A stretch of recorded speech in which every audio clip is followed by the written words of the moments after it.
после войны вот это трудно было жить. Ну, я маленький был совсем, ну, говорили, что там она делали, чужие работы делала, получала там продукты, вот. Иногда семечки продавала, помню.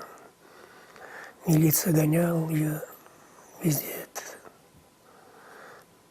Как увидеть милицию, прятались там. Потом опять садились, продавали семечки.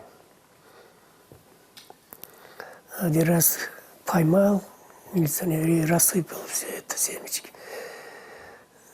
И мать повела, я хотел это помочь, мне пеньком там оттолкнул.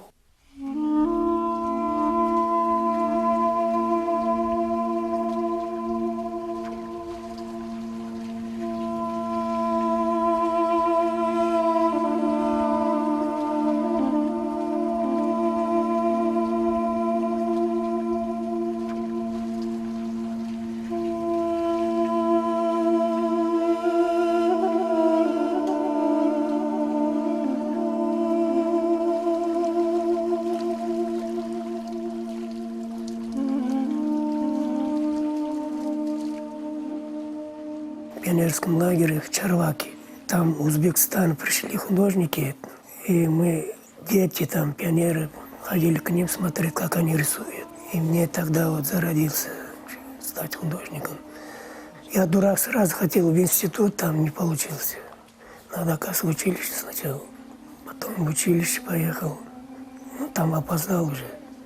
А на второй год сдал документы, и там экзамены начались. Я прошел по этих общеобразовательные, ну, неплохо там, а рисунок эти что-то поставили тройку или двойку. И я пошел в этот дом, Белый дом там был, в Ташкенте. Ты, говорит, куда? Я говорю, Министерство культуры. Вот сюда заходи, говорит.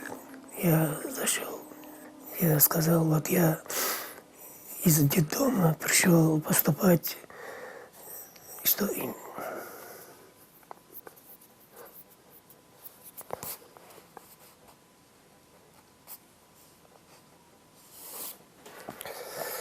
пожалуйста. Говорит, кто там экзамен берет, тут все записали там. Говорит, идите, мы проверим. И я не ходил туда дня два. Потом что-то решил документы собрать. Прихожу, говорит, где ты ходишь, говорит. Давай заходи в класс, ты давно, говорит, приняли тебя. А там двойку поставили, мне уже хотели выгнать там. Оказывается, Дедомский там помогает там.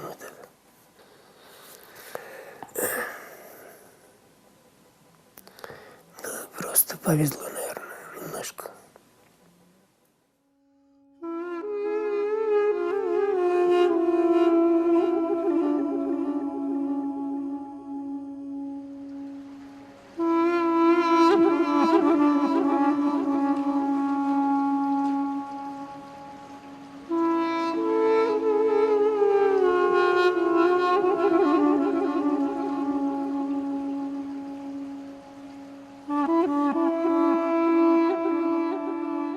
Я все помню, вот это старые улички, там вот это гуляк, вот это. Раньше даже в Паранже ходили женщины. И вот это национальный, это красочно было. Базар вообще был удивительно. Разнообразие там, красочно.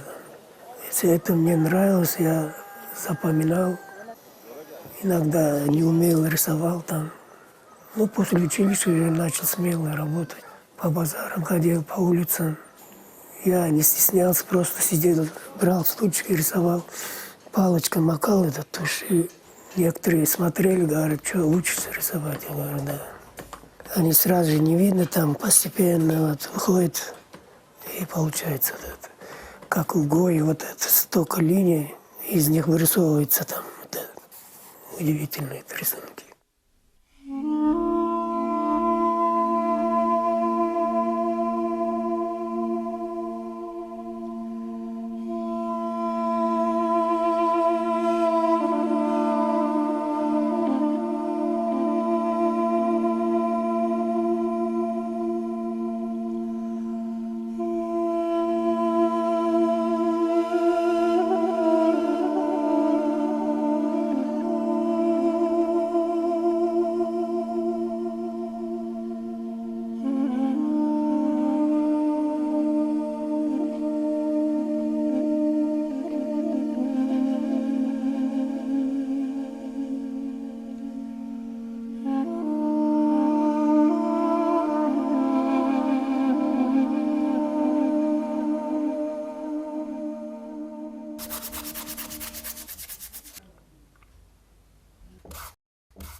Некоторые говорят, зачем работать, что вот на пенсию вышел, отдыхаю. Это не такая же работа, чтобы там лежать, отдыхать. Это. Если есть что сказать, надо работать. Если он пустой, что тогда можно отдыхать. Я получаю удовольствие от своей работы. Это лучшее лекарство, когда удачная работа, человек получает удовольствие, и организм тоже.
В творчестве нельзя там перепрыгивать.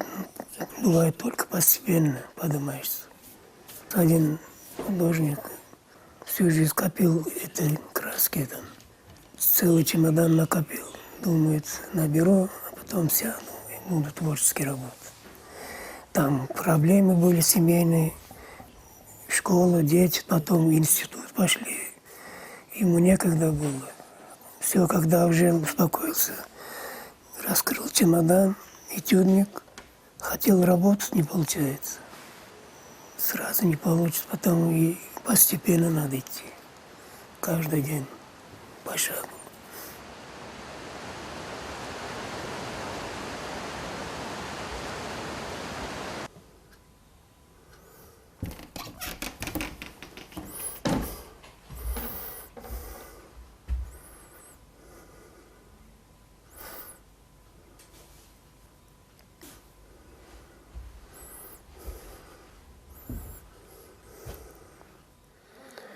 Любимые художники, вот Рембрандт, Гойя, Ван Гог из русского в рубль. Вот это мне очень нравится. Рембрандт. Самостоятельно это очень здорово, кажется, надо. И даже копировал некоторые работы. И когда с натурой работаешь, уже близко подходят такие. Но все равно я по-своему делал, не повторял. Это творчество не сразу приходит, оказывается, со временем. Сначала кому-то подражаешь, потом отходит потихоньку. Свой почерк находится. И свой путь ищешь. Это очень трудно, конечно.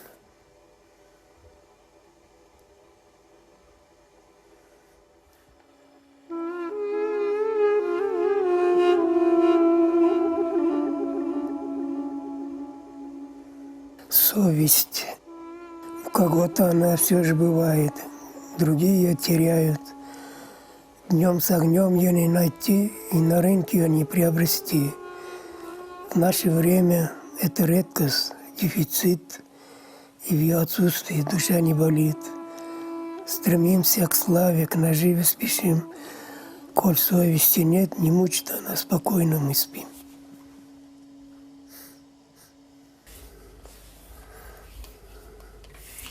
Я раньше в фонде жил, там маленькая квартира, была комната. Когда начали реконструкцию строить это новое здание, нам дали здесь. Вот это сам построил, вот это, загородил, вот это, сделал из фанеры. Спальня, там кладовка, вот картина там. Больше 10 лет вот это никак не можем приватизировать, вот это очень сложно это. Некоторые сделали приватизацию, а некоторые нет. Уже, говорят, отменили. И боимся, чтобы не отняли, вот, не оказаться на улице. Вот это и есть опасность.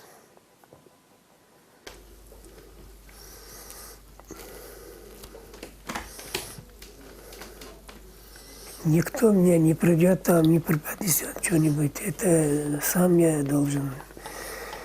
Как могу, я карабкаюсь. У меня пенсия там 5,5 тысяч была, сейчас 6. Конечно, это очень мало. Я и должен за свет, за все платить, за картины. Это подрамники, холсты, краски.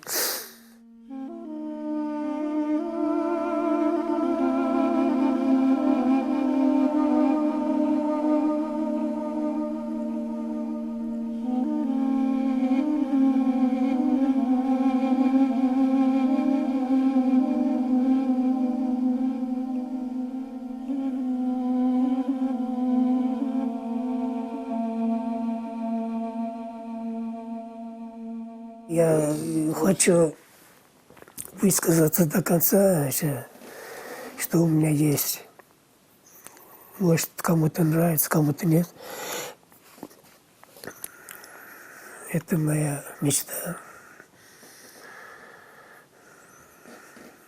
Хоть я буду бедный жить или как-то, мне все равно, я хочу до конца свой этот поработать,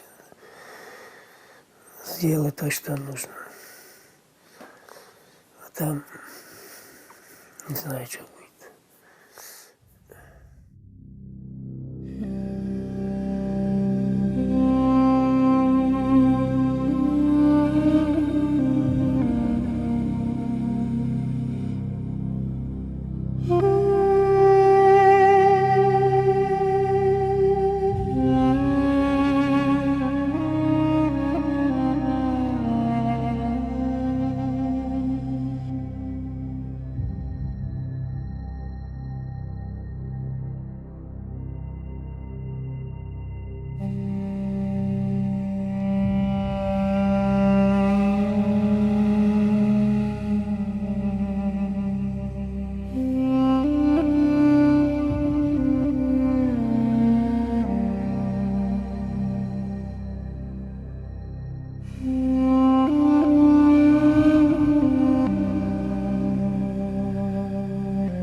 свет и тень. Тень преследует свет, свет растворяет тень. И так каждый день. И так каждый день.